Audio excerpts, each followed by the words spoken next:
এক বাটি আটা দিয়ে আজকে তোমাদের সাথে শেয়ার করব একটা ব্রেকফাস্ট রেসিপি এবং হেলদি রেসিপি। তো এক বাটি আটা নিয়েছি, আর সাথে দিয়ে দিলাম হাফ চামচ নুন, একটু দিয়ে দিলাম চিলি ফ্লেক্স হাফ চামচের মতো, দিয়ে দিলাম হাফ চামচ গোলমরিচ। এবার একসাথে একটা চামচের সাহায্যে সবগুলো মিশিয়ে নিলাম, আর দিয়ে দেব 2 টেবিল চামচ রিফাইন্ড অয়েল। এবার খুব ভালো করে আটাটাকে একটু মাখিয়ে নেব। শুকনোটা আগে মিশিয়ে নিচ্ছি। তো কেমন আছো বন্ধুরা? নিশ্চয়ই ভালো আছো। সীমার রান্নাবান্না চ্যানেলে তোমাদের সবাইকে স্বাগত। খুব টেস্টি একটি রেসিপি, তোমরা অবশ্যই খেয়ে দেখতে পারো। তো এবার ভালো করে হাতের সাহায্যে মিশিয়ে নিলাম। তারপর আমি একটু হালকা গরম জল দিয়ে মেখে নিচ্ছি। তবে জলটা কিন্তু একদমই জাস্ট যতটুকু হয় গরম আর কি, ততটাই গরম, খুব গরম জল নয়।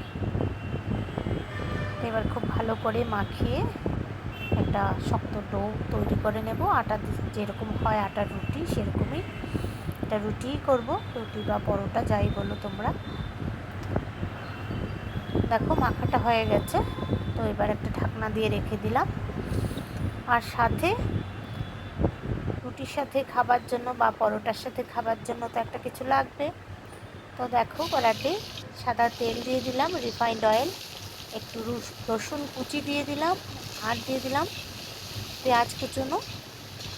পরিমাণ মতো পেঁয়াজ কুচনো দিতে হবে। আমার পরিবারে কতজন লোক সেই অনুযায়ী আমরা যে কোনো টিফিন রেসিপি বা রান্নার রেসিপি করি সেটা বুঝিয়ে দেব। এবার আমি ডিম ভেঙে নিচ্ছি। দেখো এখানে 3-4টে ডিম ভেঙে নিচ্ছি। ডিমটা ফাটিয়ে নিয়েছি। এবার খুব ভালো করে পেঁয়াজটা একটু ভাজা হয়ে গেছে।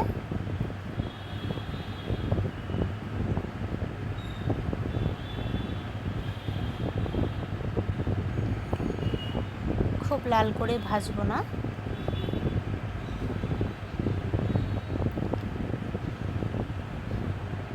এখন আমি এই 4টা ডিম দিয়ে দিলাম পেঁয়াজের উপর।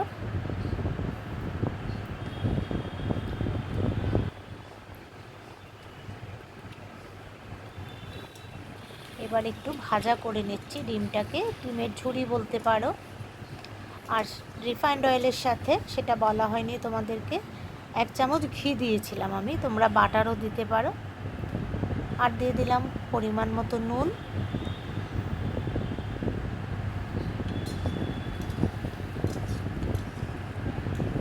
খুব বেশি একদম ঝুড়ি করব না।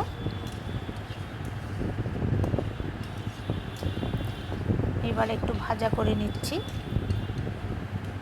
তো আমার নতুন পুরনো সকল বন্ধুদেরকে জানাই অনেক ভালোবাসা সাথে থাকার জন্য। এবার দিয়ে দিলাম গোলমরিচের গুঁড়ো 1 চামচ, একদমই ছোট চামচে 1 চামচ। আর দিয়ে দিলাম কিছুটা কসুরি মেথি।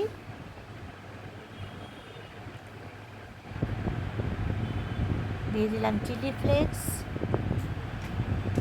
এবার সবগুলো একসাথে মিশিয়ে নাড়াচাড়া করে ভাজা করে নেব ডিমটাকে।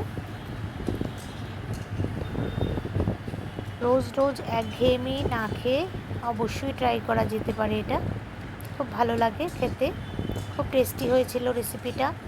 ডিমটাও বেশ টেস্টি হয়েছে। তো তোমরা অবশ্যই খেতে পারো এরকম করে বানিয়ে, খুব বেশি সময়ও লাগবে না।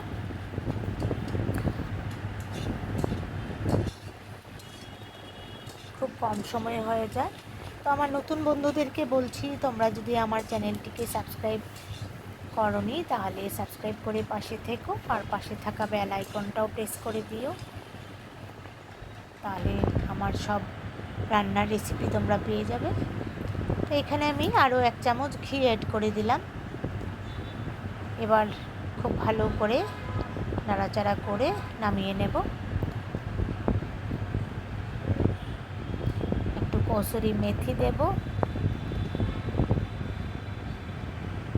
সব কিছু দিয়ে ভালো করে নাড়িয়ে নামিয়ে নিলেই রেডি হয়ে যাবে ডিমের ঝুড়ি।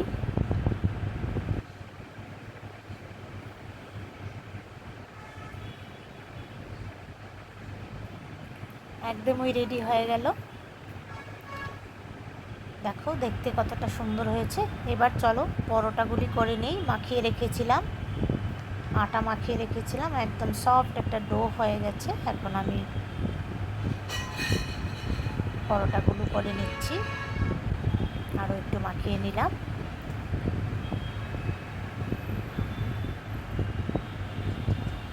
তো এবার এক এক করে সবগুলো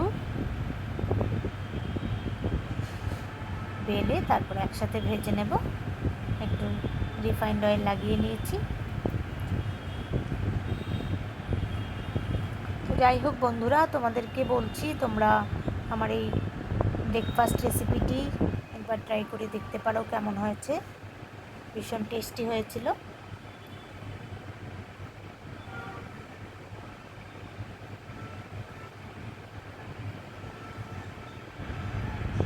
দেখো পরোটা ভাজা অনেকটাই হয়ে গেছে। এপিট ওপিট উল্টে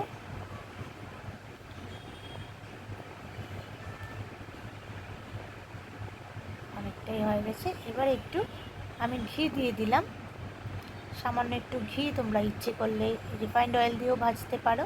তো ঘি দিলে গন্ধটা একটু ভালো হয়, খেতেও টেস্টটা বাড়ে, সেই জন্য ঘি দিয়ে দিলাম। একদম খুব কম পরিমাণেই দিলাম। তো বাকি রুটিগুলোও আমি করে নিচ্ছি বা পরোটাগুলো করে নিচ্ছি। তো আমার এই ব্রেকফাস্ট রেসিপিটি কেমন লাগলো তোমাদের অবশ্যই কমেন্ট করে জানিও। এই পরোটার সাথে ডিমের ঝুড়ি দিয়ে তোমরা অবশ্যই খেয়ে দেখতে পারো। ভীষণ টেস্টি একটি রেসিপি হয়েছিল। আর একটা লাইক করে কমেন্ট করে জানাবে কেমন হয়েছিল। দেখা হবে আগামী নতুন কোনো ভিডিওতে। খুব ভালো থেকো বন্ধুরা, সুস্থ থেকো, আনন্দে থেকো।